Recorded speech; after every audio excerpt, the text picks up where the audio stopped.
后来乡亲啊，阁有这个客运要甲走高速公路的路线甲收掉。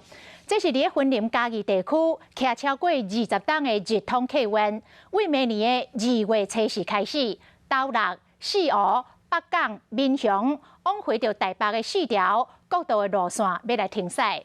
日通客运的董事长林义峰讲，因为疫情的关系，坐客运的旅客减6成，加上政府的补助嘛是安尼无搭无煞，当年安尼烧钱已经未堪哩咯，只好爱停驶咯。红色车身的客运都西日站准备接旅客上车，自云林驶到台北。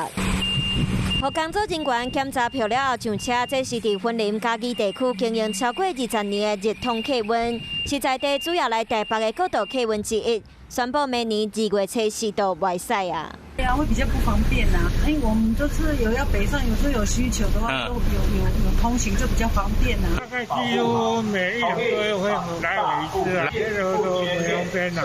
民众感觉真可惜，减一个上班的交通方式。日通客运表示，因为疫情影响，国道客运的旅客和疫情之前比起来减少6成以上，加上补助款无够，伊除了钱无法度负担，选择外驶斗六、四湖、北港、民雄来台北的4条路线，干那留2条未了往西的6轻往斗六的公车路线。以前都会影响啊，以前都有亏钱，亏钱啊，还有第8个个起来塌啊，未家己个人的财产啊。国道这些是亏损的。国道这我家己负担啦。日通客运强调，已经和员工沟通好，会付出遣费，互因去找头路。